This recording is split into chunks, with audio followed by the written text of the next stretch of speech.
I'm Jesse from Shrink RC. We make body mounts for hard body rock crawlers and other accessories for RC crawlers. You can find our products at shrinkrc.com, AMain Hobbies, and on eBay. Let's talk about some commonly asked questions about the SCX10.2 body mounts that we offer. The number one question to get out of the way right away is, do our SCX10.2 body mounts work on SCX10.3? And my answer is that they are not designed to work on the SCX10.3, and we don't offer any body mounts that are designed to work with the SCX10.3.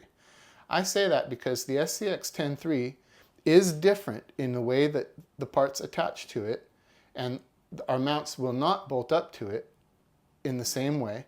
And furthermore, the SCX10.3 comes with very large transmissions. There's two different transmission options on the 10.3, and both of them make it to where you wind up cutting out almost your entire interior to make it fit. SCX10.3s are also difficult to shorten the wheelbase on because of the way that they're designed.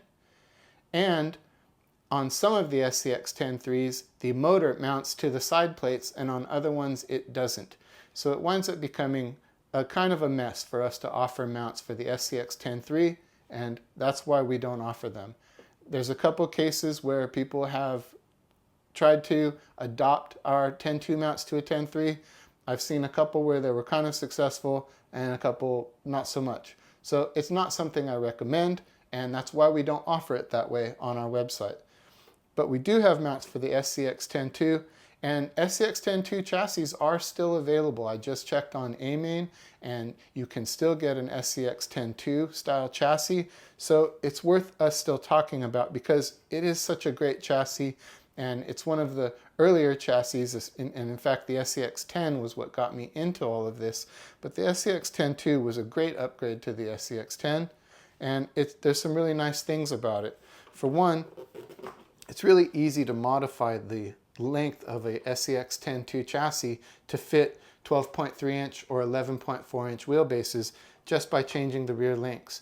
And with all of our body mounts, and this goes for any chassis, we design them to line up the front axle essentially, and that way all you've got to change is your rear links to get the rear wheel wells to line up correctly.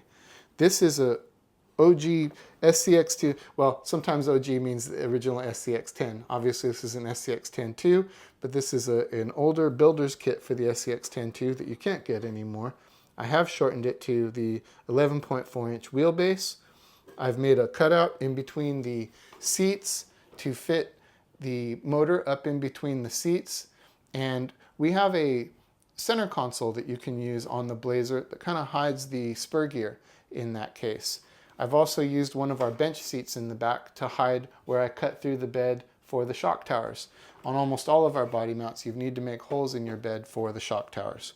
And when you're doing this setup, I usually run the battery up front, 2200 milliamp hour battery up front here in between the front shock towers. And in the case of the Blazer, it's really nice because you can just open up the hood and get access to that. And that'll work on the extra cab as well, and the 4Runner.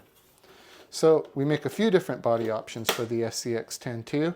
One of the things that's nice about SCX10.2s too is that you can run small wheels because there's no portal axles on them, and they have a nice small area to attach the wheels to on both axles. These are 1.7 wheels and some really small I think these are 3.75 inch tires on there, so it'd be like a class 0 setup. But still one of my favorite rigs, and there's still a few SCX10.2 chassis out there. I highly recommend them, and they're a real fun chassis to have a 4-link setup with a hard body. If you have any questions, please ask them in the comments below. Thanks.